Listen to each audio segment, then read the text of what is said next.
Graça e paz, irmãos.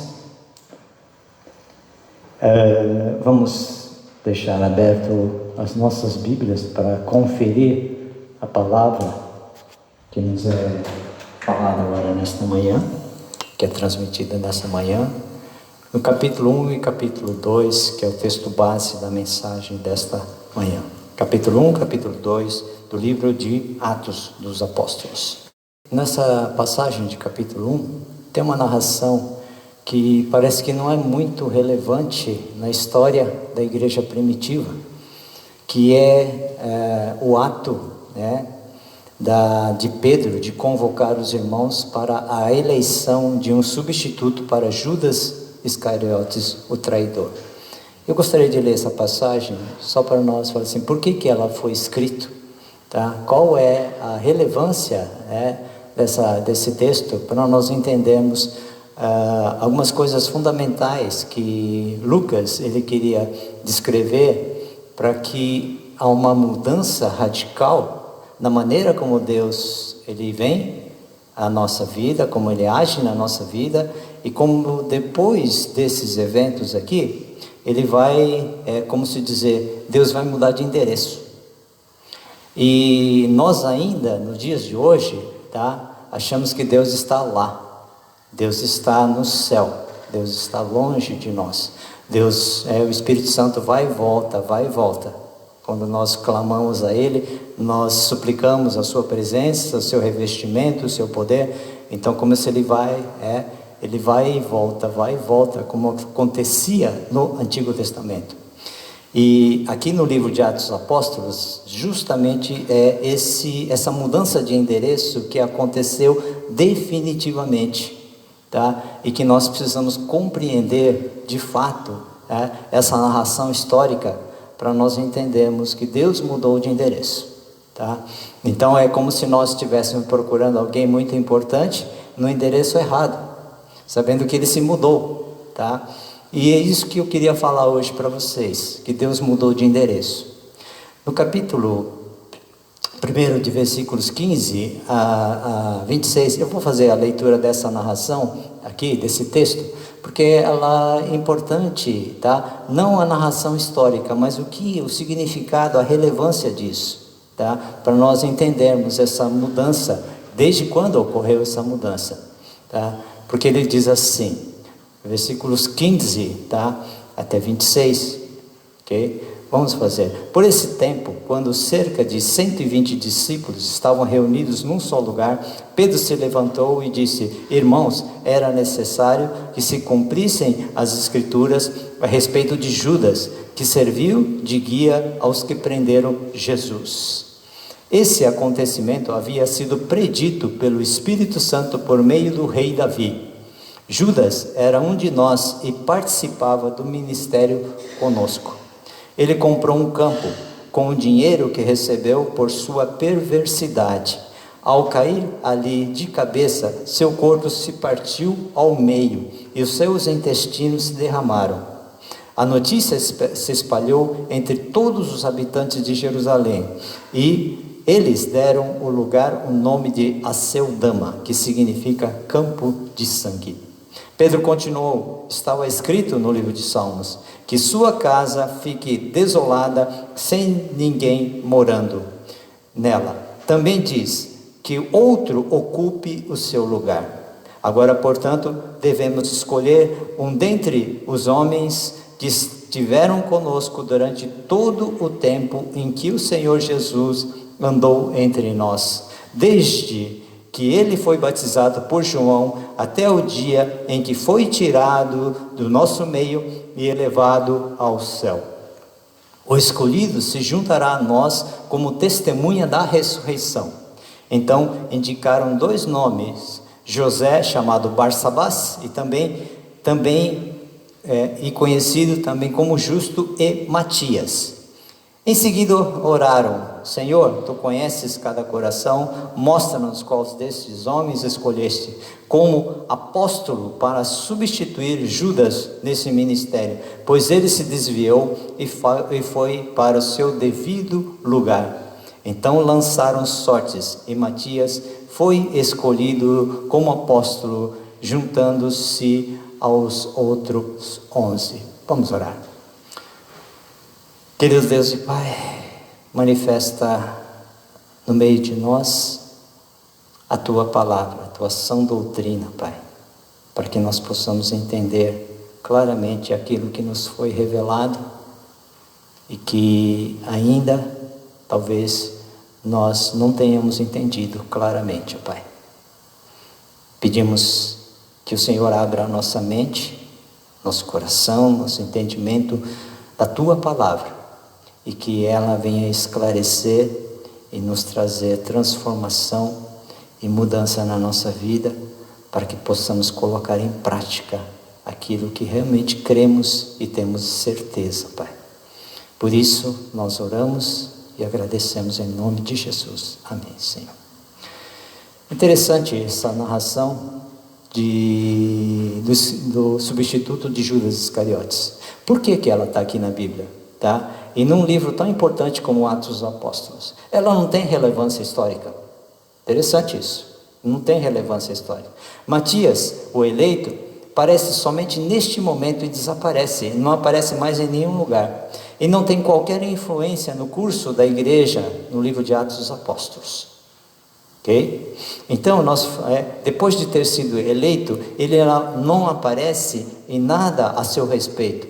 Não acontece nada na igreja por influência de Matias, porque ele foi escolhido entre os apóstolos. Ok? Então, nós temos aqui, esse trecho em Atos, ele é até intrigante, né? E só pode ser compreendido pelo interesse do narrador, que é Lucas. Tá? Então, ele queria dizer alguma coisa com isso, com essa narração. E essas coisas, esses pormenores são importantes para a nossa compreensão da palavra de Deus. As coisas que nós não queremos, assim, meio intrigante, a gente meio que pula, ou meio que não dá muita vazão a isso, né? Mas ela foi escrita com uma finalidade. Ela tem uma finalidade. Por que ela foi escrita? E da forma como foi escrito, narrado. Tá? E nós quase não estudamos isso, porque não tem uma relevância histórica o que aconteceu. Lucas narra um evento que não tem nenhum significado em termos desse acontecimento histórico, ou de uma repercussão histórica que possa estar acontecendo, mas que tem absoluta relevância para que vocês entendam que Deus mudou de endereço. Eu vou explicar isso no capítulo 1 e 2 de Atos Apóstolos, que eu pedi para que vocês fizessem essa leitura. Que Deus, a partir do evento, vida e morte e ressurreição de Jesus Cristo e derramamento do Espírito Santo, deixou de ser um Deus que está lá do lado de fora de nós e passou a ser um Deus que está dentro de nós. E a partir desse evento, quem? O evento Cristo. Esse evento Cristo, ela tem repercussão histórica e eterna, tá? Esse evento, sim, a eleição de Matias, não, tá? Não estou dizendo que Matias foi desconsiderado, não estou dizendo nada disso. Eu estou dizendo desse evento histórico, o que significou, por que ele foi descrito aqui. Tá? E lembre-se, ele aconteceu antes do Pentecoste.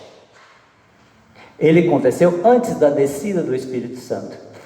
Então, eles agiam ainda, os apóstolos, os discípulos, eles agiam ainda com aquele entendimento ainda de que Deus estava lá fora. Tá? Então, olha só o que acontece e Lucas utiliza esse evento sem qualquer repercussão histórica, justamente para explicar, para ilustrar o grande evento com toda repercussão na história, a saber, o evento Jesus Cristo. Vamos ver um pouquinho, tá, o significado disso aqui. Então, Lucas escreveu o seu Evangelho e o livro dos Atos dos Apóstolos para dizer que Deus encarnou em Jesus de Nazaré. Ele encarnou também em todos os seus seguidores.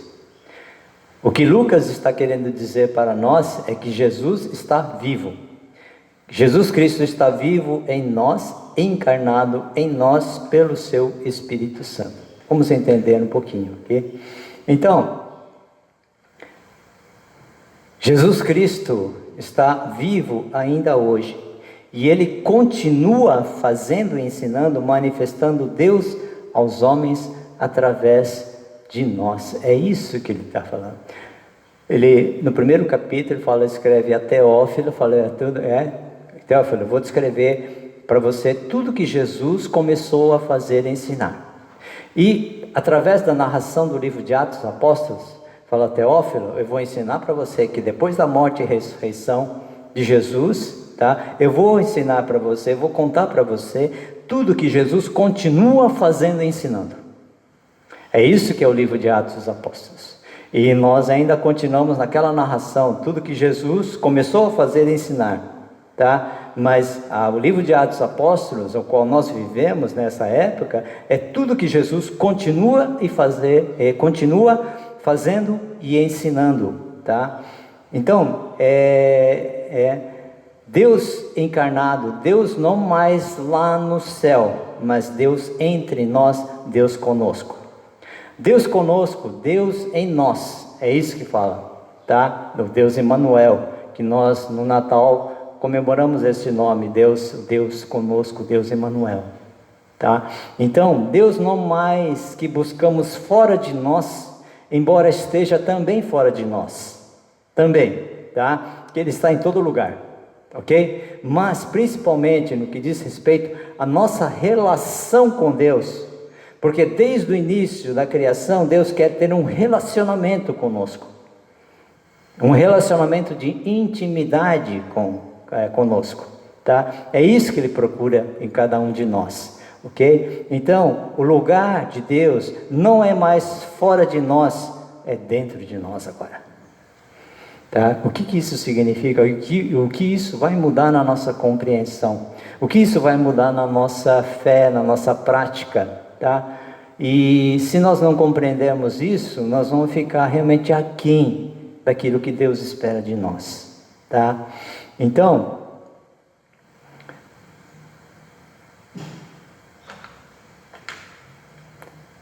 esta é uma grande mensagem, esta é uma diferença do Evangelho de Jesus Cristo. Deus vive em mim, Deus vive em mim. Se não entendermos isso, não entenderemos o Evangelho de nosso Senhor Jesus Cristo. Não entendemos Jesus Cristo, nós não entendemos o Pai de nosso Senhor Jesus Cristo, nós não entendemos o Espírito Santo, não entendemos a igreja, não entendemos sequer o que temos a fazer aqui e agora. Deus em mim, tá? Se você não entender isso, tá? Você não vai entender o Evangelho, tá? Se nós não entendermos que Deus mudou de endereço, nós continuamos apenas e tão somente mais uma versão da busca humana por Deus, como aconteceu de uma forma tão, a narrativa bíblica do Antigo Testamento, e mesmo na época de Jesus, nós vemos aquela busca incansável, tá, por Deus, tá? Então, nós vemos isso acontecendo, e agora Deus mudou de endereço. E é isso que Ele quer que a igreja perceba, que eu e você entenda, que Ele mudou de endereço. Então, nós somos mais do mesmo é dizer, Deus está lá e eu vou buscá-lo, Deus está lá e eu vou adorá-lo, Deus está lá e eu vou consultá-lo, como se consulta uma divindade para obter as suas respostas, como um oráculo, tá? Então, Deus está lá e eu vou invocá-lo para que Ele venha. Deus está lá e eu vou pedir alguma coisa para Ele que está lá. Eu vou construir aqui embaixo um aparato da busca de Deus, da busca do divino. Eu vou escolher lugares, eu vou escolher atividades, eu vou escolher pessoas, eu vou marcar hora, eu vou explicar para as pessoas o que eles devem fazer e o que não podem fazer, se quiserem se relacionar com esse Deus que está lá. É isso que nós fazemos. Marcamos lugares, marcamos atividades, marcamos programas, e ali estabelecemos então que Deus está lá. Tá? Então, onde que eu vou? Eu vou para o lugar de culto. Eu vou fazer atividade do culto, porque Deus está lá. Eu vou buscar Deus fazendo essas programações, fazendo essas atividades. Então, ainda essa compreensão, tá? Deus está lá na igreja, na casa de Deus. Deus está lá. E é lá que eu vou, tá? Buscar a Deus. É lá que eu vou buscar a Deus em oração. É lá que eu vou consultá-lo. É lá que eu vou.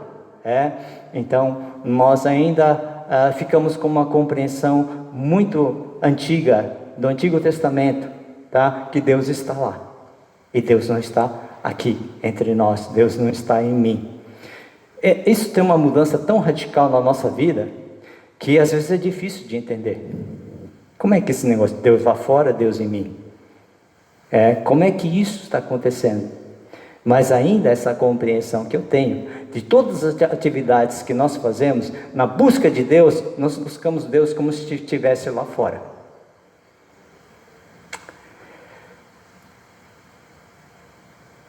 O que acabo de descrever aqui, tá? Não é apenas o que poderia ser um culto evangélico.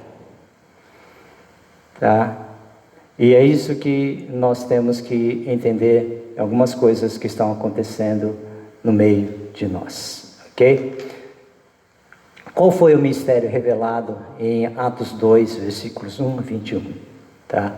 Então vamos ver aqui esse mistério revelado no Pentecoste, que Deus que estava lá, Ele veio até nós, tá? Ele habitou em mim, Ele fez morada em você, definitivamente, não mais vai e volta, definitivamente, tá? É isso que significa o Pentecoste. A descida do Espírito Santo foi de uma vez por todas, foi definitivo, tá? Mas ainda eu busco como se Deus estivesse, o Espírito Santo estivesse fora, eu tenho que buscá-lo, eu tenho que trazer Ele para mim, porque Ele está lá fora. Não. Uma vez que o Espírito Santo foi derramado, Ele foi derramado definitivamente. Ele veio fazer morada em mim e em você. Olha só o que acontece. O livro de Atos dos Apóstolos narra a mudança de endereço de Deus, é isso. Deus, quando se perguntava a respeito dele, onde está Deus? O seu povo respondia, como no Salmo 115, no céu está o nosso Deus, e tudo faz conforme lhe agrada. Qual a impressão que você tem disso? No céu está o nosso Deus, e tudo faz conforme lhe agrada. Tudo faz conforme lhe dá prazer. Deus mora no céu. Deus mora no céu, tá? Pensa bem sobre isso, tá? Mas é isso que nós fazemos. Nós invocamos Deus como Ele estivesse longe, estivesse lá no céu. No céu está o nosso Deus, e tudo Ele faz como lhe agrada, tá? É assim que nós aprendemos, é assim que nós fazemos as nossas orações, e é assim que nós buscamos a Deus, tá? Essa distância é como se o endereço de Deus não é aqui, o endereço de Deus é lá fora, o endereço de Deus é lá no céu. Eu busco a Deus com esse referencial ainda. Quando eu presto culto a Deus, eu presto com esse referencial. Eu tenho que clamar a Deus para Ele descer até nós. Algumas coisas que eu tenho que entender, tá? Porque se nós não entendemos, nós não vamos entender o Evangelho. O que é o Evangelho? Deus, quando perguntava, né? Então, nós sabemos que há uma mudança de endereço. É isso que nós temos que entender. Deus se desloca do céu e vem habitar entre os homens, e vem para a terra, e Deus se derrama entre os homens, e Deus muda de endereço. Deus se desloca do céu, vem habitar entre os homens, vem para a terra, Deus se derrama entre os homens, Deus mudou de endereço.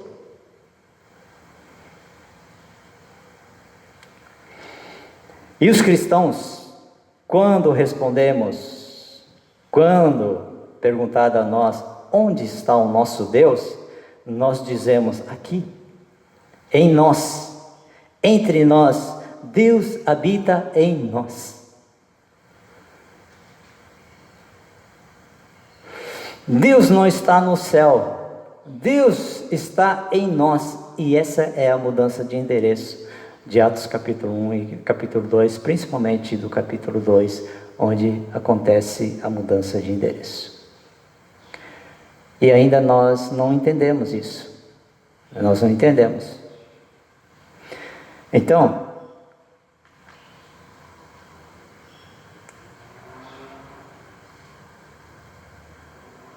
em Atos capítulo 2, é o dia da mudança. Aqui Deus mudou de vez. Mudou de uma vez por todas. Porque até Atos capítulo 2, Ele visitou a terra. Ele repousou sobre algumas pessoas e se foi novamente. Ele veio e voltou. Esse era o entendimento do Antigo Testamento. O Antigo Testamento era assim. Tá? E o que nós encontramos também, por isso, inclusive, o rei Davi dizendo assim, não retira de mim o teu espírito, quando ele fala assim, tá? Eu sei que o seu espírito veio sobre mim, não o leve embora de mim. Foi essa a oração que Davi fez, tá? Porque Davi já havia visto isso acontecer em Saul. Por exemplo, seu antecessor, Deus viera sobre ele e voltara para o céu. Vai e volta. Esse era o entendimento do Antigo Testamento. Tá? Então, por isso que nós temos que ainda fazemos uma mistura muito grande do que é Antigo Testamento, do Novo Testamento, mas Atos capítulo 2, ele estabelece essa mudança de endereço. E isso muda tudo. Deveria mudar a nossa compreensão. Deveria mudar a nossa maneira de ser. Deveria mudar a nossa maneira de viver. Por isso que fala que quando você sai aí, você sai pela rua, você vai pelo trabalho, vai para a escola, vai para a família, está dentro da família, no seu relacionamento, você representa Cristo, porque Cristo está em você.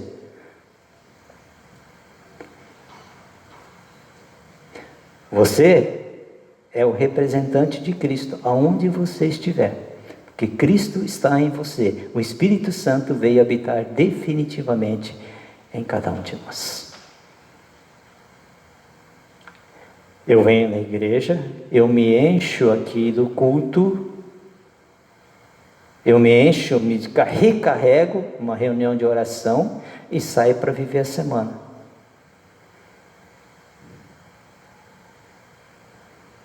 Essa é a compreensão que nós temos. Aí eu volto de novo, no meio da semana, a semana está difícil, eu participo de uma reunião pequena, uma reunião de oração, para me recarregar de novo. Como se Deus estivesse lá, como aqui seja o local, a atividade que eu me recarrego, aqui, tem que ser aqui. Olha só que interessante isso, né? Então, esse era o movimento do Antigo Testamento. E enquanto assim fazia, Deus prometia: chegará o dia em que eu me derramarei sobre a terra, e isso será definitivo. E Ele o faz, e habita absolutamente, definitivamente entre os homens, na figura de Jesus de Nazaré.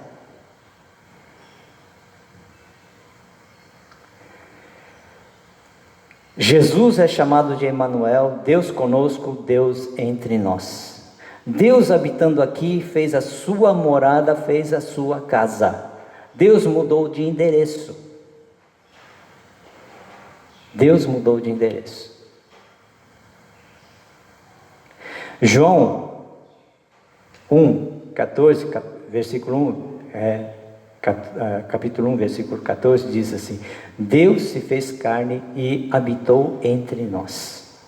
Interessante. Se você estudar isso no original ou na versão da NVI, ele diz assim: habitou, que nessa versão da NVI está traduzido como viveu, mas pode ser traduzido como tabernaculou, montou a sua tenda, tá? Então, ele está aqui entre nós. Em Jesus, Deus está aqui entre nós. Interessante isso. Lá na criação, Deus então tinha esse relacionamento pessoal e íntimo todo dia com o homem e a mulher. Então tinha esse relacionamento. Então desde que quebrou esse relacionamento, entrou o pecado, ok? Então o próximo local de habitação de Deus foi no quê? No tabernáculo. O tabernáculo era um templo móvel, tá? Aonde esse tabernáculo ia, significava a presença de Deus. Então os sacerdotes carregavam o tabernáculo e o povo se juntava ao redor dessas pessoas, do tabernáculo, da arca do tabernáculo. Ele se juntava ao redor, tá? Então primeiro estabelecia a presença de Deus. Aonde ele ia, onde parava, então ali se estabelecia o local da presença de Deus. E as pessoas montavam seu acampamento ao redor do tabernáculo. Deus móvel, tá? Deus não fixo. Deus não tem endereço fixo. Deus não tem endereço fixo. Essa é a figura do tabernáculo. É isso que queria dizer, desde o Antigo Testamento, essa figura do tabernáculo, ele veio trazendo até nós. Deus tabernaculou entre nós. Deus montou a sua tenda entre nós. Deus fez a sua morada entre nós. É isso que significa, tá, o que está acontecendo. Então, aí veio o povo, as pessoas falaram: não, nós não queremos um Deus que controle a nossa vida. Nós queremos ter governantes, escolher os nossos governantes. Nós queremos escolher os nossos reis. E aí então veio esse tempo que estabeleceu-se então a construção de Salomão do templo. O templo era lugar fixo. O templo era lugar fixo. Então Deus está naquele lugar. Deus deve ser adorado no templo, deve ser buscado no templo, deve ser encontrado no templo. Aí eu pergunto para vocês: onde está esse templo? Existe esse templo ainda? Na época de Jesus, as pessoas viviam no templo, porque ali era o local de se encontrar Deus. Deus está no templo. Deus tem que ser adorado no templo. Esse templo não existe mais, ele foi destruído. Querendo dizer que Deus não tem endereço fixo. Deus está em todo lugar. Deus está entre nós. Em todo lugar significa, aonde estiver um filho que o represente, Deus está em todo lugar.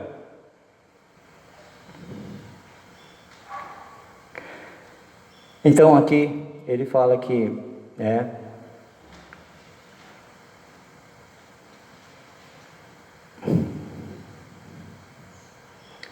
e a angústia dos discípulos de Jesus é que quando Jesus volta aos céus, Deus vai embora com ele. Olha só, quando Jesus ele vai falar para os: olha, eu vou morrer, mas no terceiro dia eu vou ressuscitar, eu vou ser traído, tá? Contando aos seus discípulos: eu vou ter que ir embora, gente. Eu tenho que voltar, eu tenho que ir embora.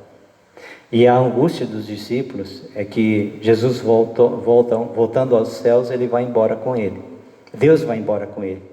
E eles vivem essa síndrome do Antigo Testamento, do Velho Testamento, de que Deus vem e vai, Deus vem e vai. E agora em Jesus, Deus esteve descaradamente, escancaradamente presente entre os homens. Mas Jesus começa a dizer: eu vou morrer, eu vou ressuscitar, eu vou voltar para o Pai. Isso traz aos discípulos uma angústia profunda, e que nós vemos que Jesus tem que esclarecer lá em João capítulo 14. João capítulo 14 é um texto que fala de uma forma tão assim, que se você ler somente o texto inicial, você não vai entender o contexto do que Jesus estava querendo dizer para os seus discípulos. Você tem que ler ele completo, tá? Então, Jesus precisa esclarecer em João 14, dizendo assim: não é verdade, eu não estou indo embora, Deus não está indo embora.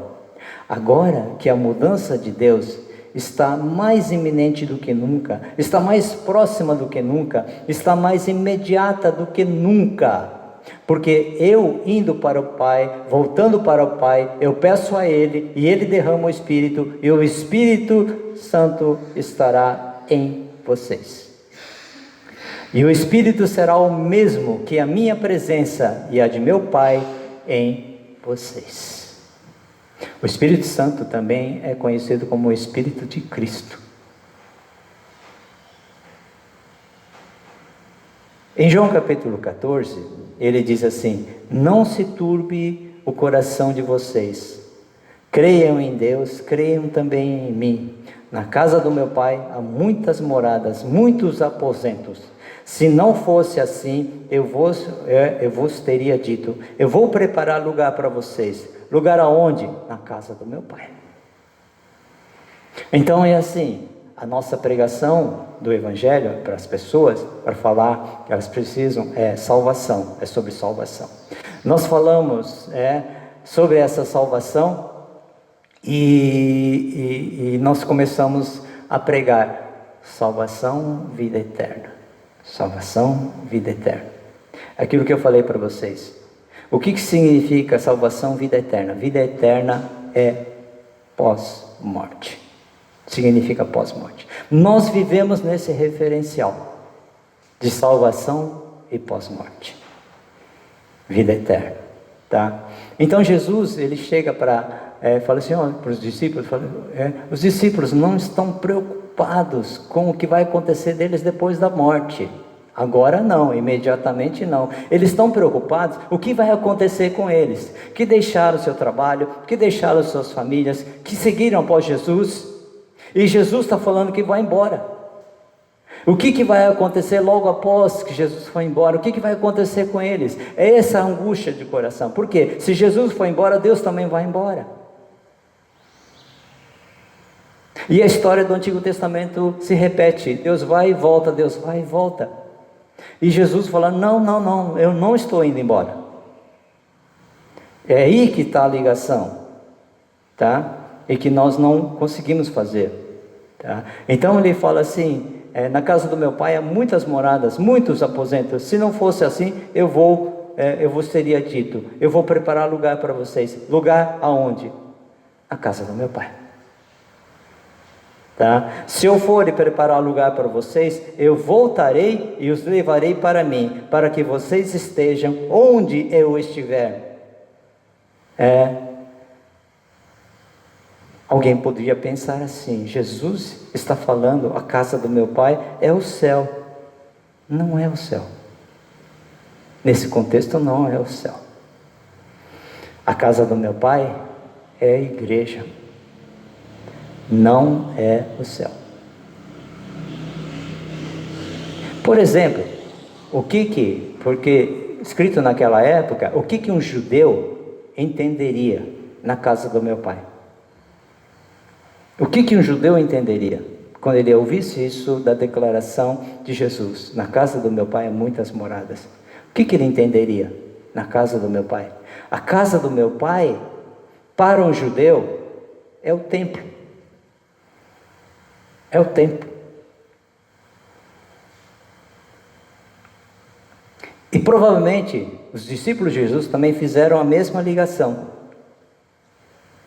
Eles não estavam pensando lá que Jesus falou, nós, transportamos isso para o céu. Mas naquela época eles estavam entendendo que é o templo, Quando falava na casa do meu pai, porque aí, onde você vai buscar a Deus? Na casa de Deus, onde que é? No templo. Esse era o entendimento daquela época, daquele momento. Então, nós temos esse entendimento que fica para nós um pouco aquém, porque nós entendemos a casa do Pai como depois eu tenho a minha salvação, mas depois da minha morte eu vou para o céu. A casa é onde Deus tem me preparado um local. Mas eu quero dizer que a vida eterna começa aqui. Começa aqui. Eu vou e volto. Eu vou e volto, porque na casa do meu pai há muitas moradas. Interessante isso.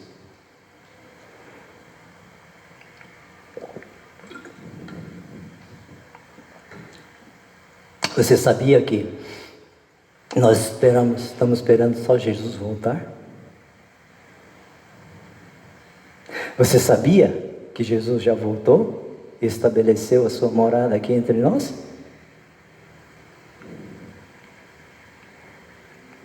Eu vou e volto.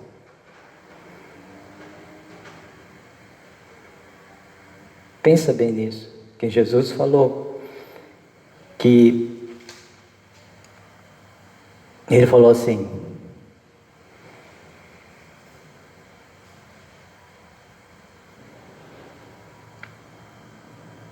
os discípulos ouviram Jesus dizendo o seguinte: derrubem esse templo de Jerusalém e eu vou construir outro. E os homens em volta disseram: como assim, Jesus? Se este templo foi construído em 46 anos, o Senhor promete que vai construir outro?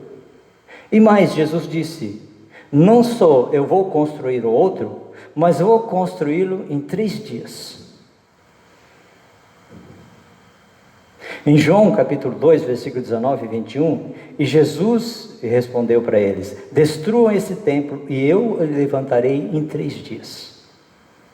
Esse templo eu vou construir em 3 dias, e a nova casa do meu pai estará pronta. Então, no entendimento dos discípulos, a casa do meu pai, ele está dizendo o templo. Mas não mais aquele templo de Jerusalém, de alvenaria, de tijolo, de cimento, de concreto, mas um templo de pedras vivas. Como disse Pedro, nós somos um templo de pedras vivas. Em 1 Pedro 2,5. Como disse Estevão em Atos capítulo 7, Deus não habita em templos feitos por mãos humanas. E todo entendimento dos apóstolos é que a morada de Deus é a igreja, é o corpo vivo de Cristo.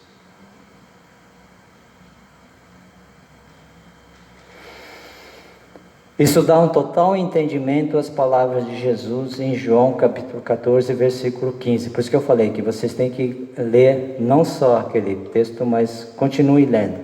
No versículo 15 em diante, ele fala assim: se vocês me amam, obedecerão aos meus mandamentos. Se vocês me amam, obedecerão aos meus mandamentos. E eu pedirei ao Pai, e Ele lhes dará outro Consolador para estar com vocês. O Espírito para estar com vocês para sempre. O Espírito derramado estará sempre com vocês. Não irá embora jamais. Versículo 17. O Espírito da verdade, o mundo não pode recebê-lo, porque não o vê, mas nem o conhece, mas vocês o conhecem, pois ele vive com vocês e estará em vocês. Não os deixarei órfãos, voltarei para vocês, porque eu vivo, vocês também viverão. Naquele dia compreenderão que eu estou em meu Pai, vocês em mim e eu em vocês. Se alguém me ama, obedecerá a minha palavra. Meu Pai o amará, nós viremos a ele e faremos morada nele. Se alguém me ama, obedecerá a minha palavra. Meu Pai o amará, nós viremos a ele e faremos morada nele. Então Jesus está deixando absolutamente claro que o derramamento do Espírito que é este outro Consolador que vem, o Espírito Santo, traz a habitação de Deus em definitivo para dentro dos homens e que nós chamamos de igreja.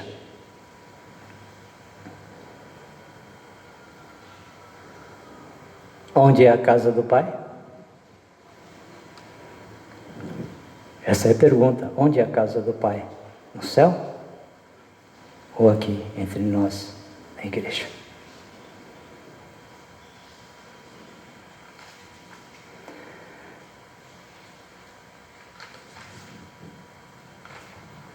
Deus, Ele não quer ser um Deus lá no céu.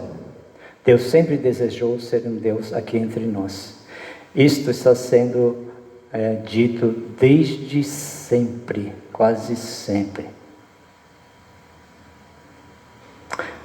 O que a palavra de Deus está dizendo? Deus sempre desejou habitar no coração humano e na interioridade do ser humano.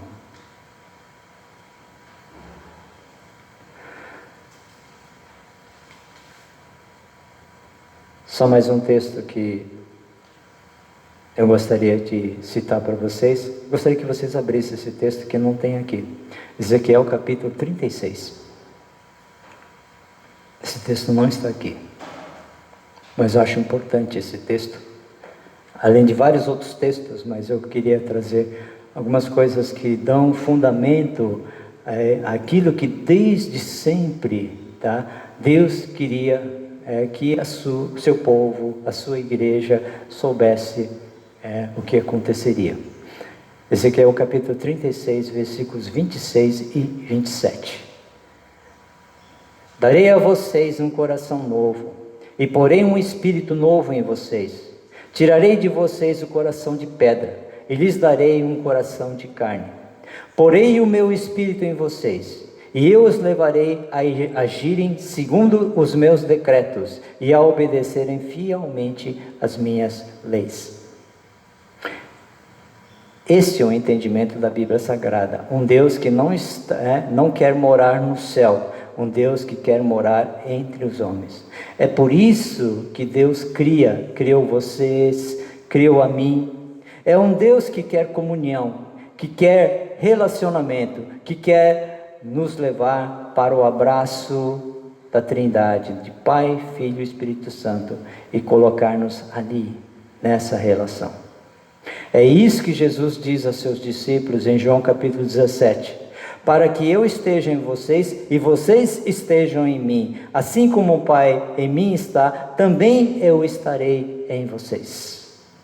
E é esse o entendimento de Paulo, quando diz que a nossa grande esperança gloriosa é que Cristo está em nós. E esse foi o ministério escondido de séculos e séculos, mas revelado a nós.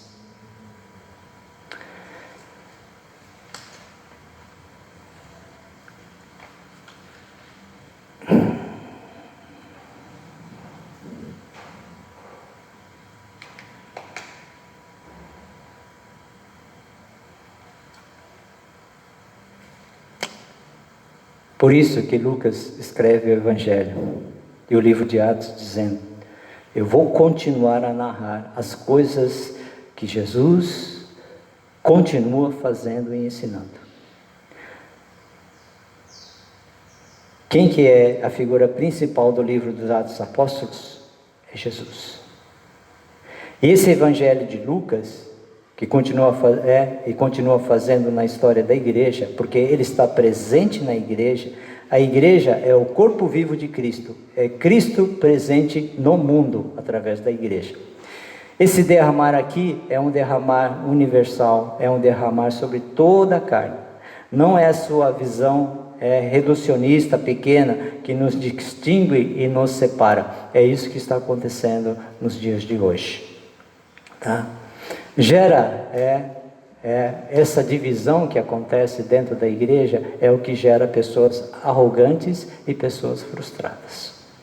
Por exemplo, eu fui batizado com o Espírito Santo, você não.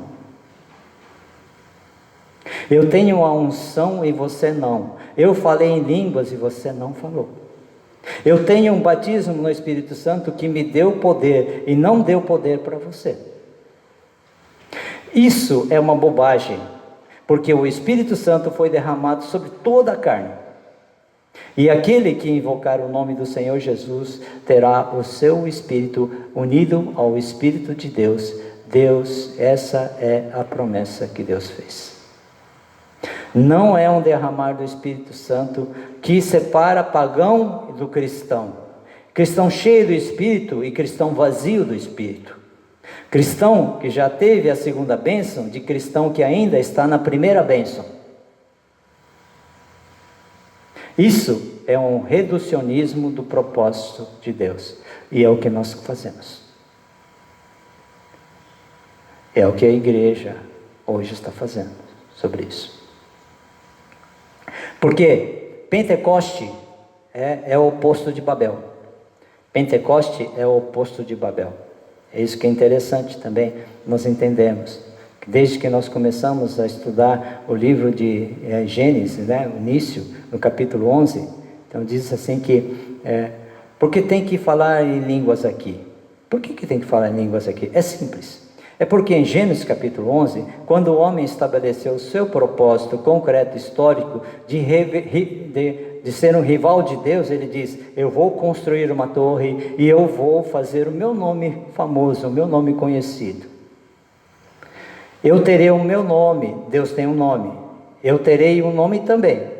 Deus tem uma cidade, pois eu tenho a minha também. Deus tem o poder de fazer chover, eu tenho o poder de fazer a torre subir. Ele faz subir água, eu tenho o poder de subir mais um andar. E Deus diz assim: eu vou frustrar esse propósito humano, de construir uma cidade sem mim, de viver independente de mim, porque o meu desejo é habitar com eles, e eles não precisam fazer torre para se rivalizar comigo. Olha só, eles não precisam fazer torre para fugir de mim, com medo de mim, porque eu quero estar com eles, neles, habitar neles, morar neles. Aí então, o que Deus faz? Ele desce e promove uma separação, uma divisão ali. Ele espalha, ele fraciona, ele fatia, divide a humanidade, e como fez? Simples, fazendo com que uma pessoa fala e a outra não entenda. E nós estamos divididos assim até hoje. Porque ainda a ficha não caiu de Atos capítulo 2. Porque essas línguas, no Gênesis capítulo 11, na Torre de Babel, podem ser muito bem interpretados como idiomas, assim como as línguas de Atos capítulo 2 são idiomas.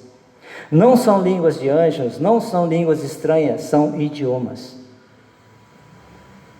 E quando os homens falam, unidos pelo Espírito derramado, todos falam a língua de todos.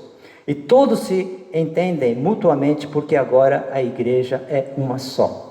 Quando eles falaram em línguas, falaram em idiomas, no dia de Pentecostes, as pessoas que estavam ouvindo entendiam. Na Torre de Babel não havia entendimento nenhum. Deus une para esse entendimento. Por isso que fala que Atos capítulo 2 é o oposto de Babel. Deus vem habitar entre nós, e ali Ele estabelece que as pessoas agora unidos em Cristo, eles vão se entender. Eles entendem a língua do que as pessoas estão falando.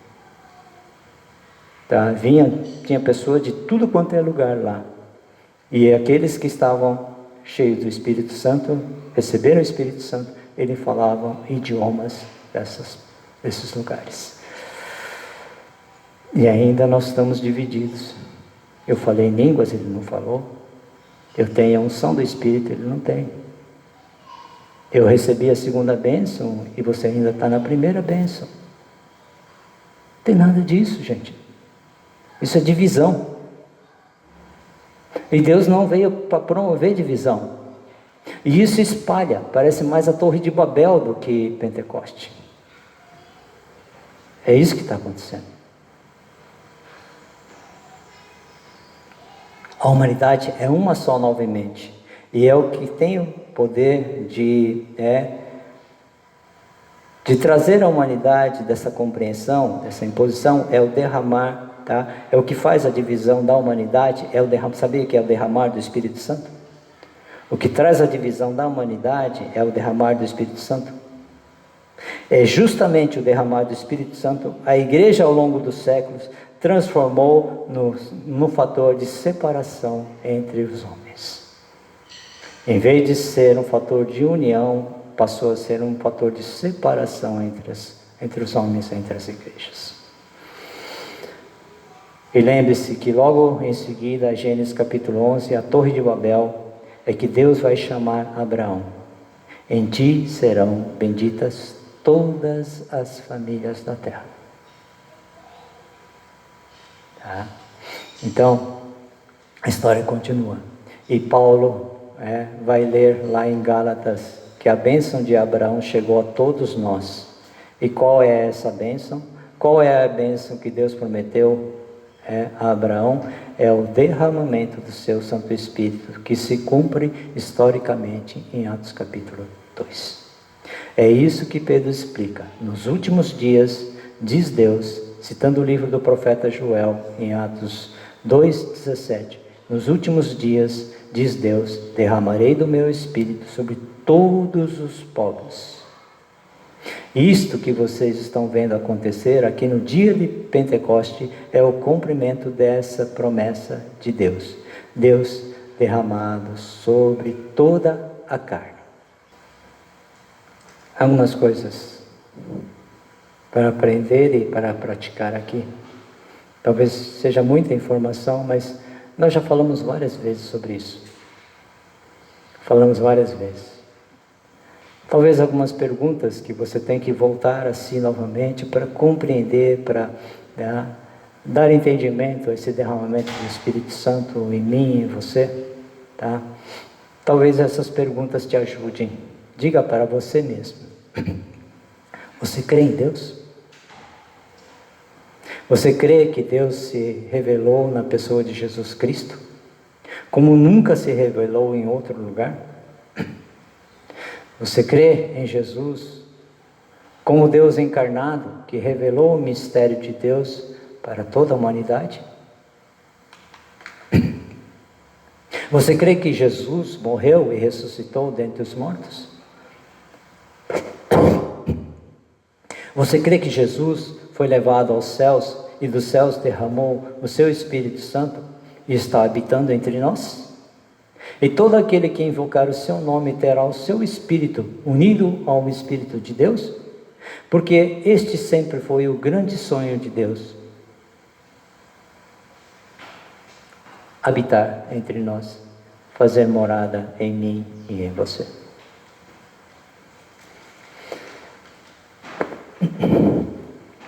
Infelizmente, o Pentecoste foi transformado num quarto pequeno, onde cabe muita pouca gente.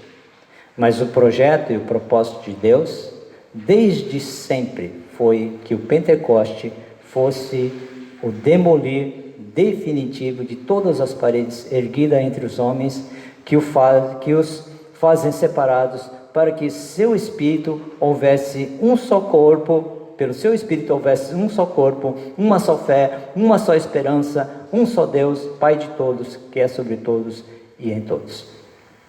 O grande propósito de Deus foi que Cristo fosse tudo em todos, e não houvesse mais entre os homens, judeu nem grego, servo nem livre, macho nem fêmea. Essa é a utopia de Deus, que começa na igreja do nosso Senhor Jesus Cristo, e há de se estender até os confins da terra. Essa é a nossa utopia, e é para essa utopia o que devemos desenvolver o nosso projeto comunitário. Não um projeto seletivo, não um projeto sozinho, mas inclusivo. Não um projeto que sectário, que divide, mas um projeto de comunhão e de fraternidade. Não um projeto de acusação, mas de aceitação. Não um projeto de hierarquia, mas um projeto que diz sobre todos nós. Está derramado o Espírito Santo. Abra sua boca para abençoar pessoas. Abra os seus braços em nome de Jesus para abraçar pessoas. Porque o Espírito Santo está em você. O Espírito Santo se move em você. Então creia, Deus está morando entre nós. Deus mudou de endereço. Vamos orar e vamos receber a bênção. Vamos orar. Pai, obrigado por participarmos da Tua ceia, por sermos ministrados pela Tua palavra, pelo Teu Espírito que está aqui entre nós. Não está longe de nós, mas está em nós, está mais perto do que nós podemos imaginar, Pai. E nós nos consagramos hoje também, diante da ceia, agradecendo, Pai, tão grande salvação e por nos tornarmos Teus filhos e ministros desse Evangelho que o Senhor deixou para nós através da capacitação e habitação do Teu Espírito em nós. E que a graça do nosso Senhor e Salvador Jesus Cristo, o amor de Deus o Pai e a comunhão do Espírito Santo esteja com cada um de vocês hoje e também para todos sempre. Amém.